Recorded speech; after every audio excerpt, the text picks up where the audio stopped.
اس کی ایموشنز، اس کی body language, اس کی وہ بیٹھا کیسے ہوا ہے، اس کا لائف سٹائل کیسے ہے، اس کی ڈیزائر کیا ہے، اس کے خیالات کیا ہیں. یہ ساری چیزیں جو ہوتی ہیں ہمیں ایک میڈیسن کو تراشنے میں، ایک میڈیسن کو تلاش کرنے میں، ایک میڈیسن کو پرسکرائب کرنے میں معاون اور مددگار ہوتی ہے. کیونکہ ہم نے ٹریٹمنٹ کرنی ہوتی ہے وہ ٹوٹیلٹی کے اوپر کرنی ہوتی ہے.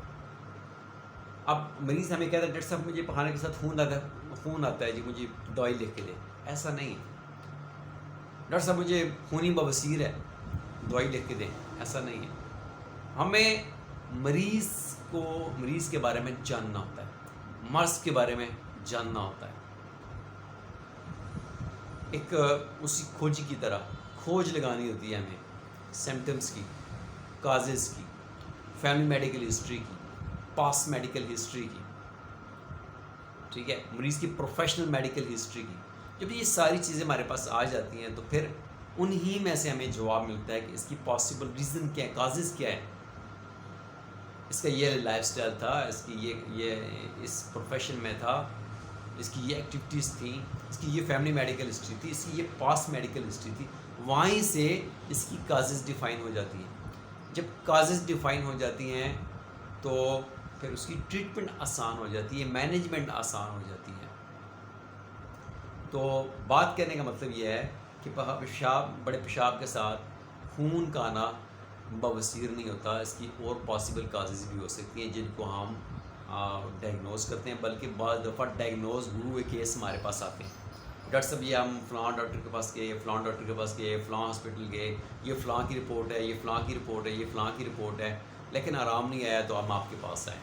تو ہمارے پاس ایک بعض دفعہ پورا ایک ڈائگنوزڈ کیس ہمارے پاس آ جاتا ہے. تو پھر وہ اس کو لے کے ہم چلتے ہیں. پھر ہمارے لیے امپورٹنٹ کیا ہے؟ مرض اور مریض دونوں. تو ہم اس کے لیے باقاعدہ طور پہ مریض کی مکمل آبزرویشن کرتے ہیں، مکمل ڈیٹیل کیس ٹیکنگ کرتے ہیں. اس کے بعد اس کا کیس انالیسس ہوتا ہے، میڈیسن پرسکرائب ہوتی ہے. پھر یہ طے کرتے ہیں کہ ہم نے اس کی مینجمنٹ کرنی ہے یا اس کو ٹریٹمنٹ طرح لے کے جانا ہے. ٹریٹمنٹ ہوتی ہے تو اس کے لیے ہم ٹائم فریم، اس کو فالو اپ ریکمینڈ کرتے ہیں کہ آپ نے 2 مہینے، 1 مہینے، 3 مہینے ہمارے پاس فالو اپ کرنا ہے. کیونکہ کرونک امراض، ایسے امراض جو آپ کے ساتھ مہینوں سے ہیں، ایسے امراض جو آپ کے ساتھ سالوں سے ہیں، اس کی پراپر ٹریٹمنٹ چاہیے. ایسا نہیں ہے آپ میرے پاس کسی بھی ڈاکٹر کے پاس گئے، آپ نے ایک دفعہ اس سے میڈیسن پرسکرائب کی اور ایسا موضوع نہیں ہو سکتا کہ آپ ایک ہی دفعہ کی پرسکرپشن سے آپ کا سالوں پرانا، مہینوں پرانا مسئلہ ٹھیک ہو جائے.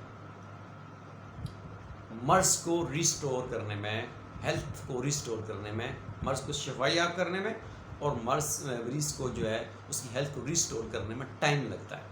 اس کے لیے آپ کو ایک مخصوص ٹائم کے ساتھ 15 دن کے وقفے سے آپ آئیں، 1 مہینے کے وقفے کے ساتھ آپ اپنے معالج کے پاس آئیں، پھر سے اپنی ڈیٹیل کیس ٹیکنگ کروائیں، اپنی علامات کیفیات. اس میں ہوتا یہی ہے کہ مریض آ کے بتاتا ہے ڈاکٹر صاحب یہ ایشوز تھے پہلے، یہ مسئلے میرے ٹھیک ہو گئے ہیں، اب یہ مسئلے باقی ہیں.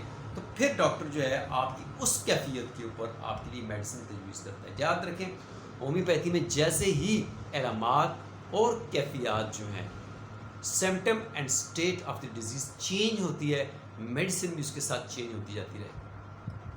تو ان چیزوں کا آپ نے خیال کرنا ہے. مرض میں ہمیشہ جو ہے کرونک امراض میں آپ نے ہمیشہ فالو اپ لازمی کرنا ہے. آپ نے فالو اپ چھوڑ دیا، آپ کی ٹریٹمنٹ آدھی، وہ کہتے ہیں نا you lose when you give up.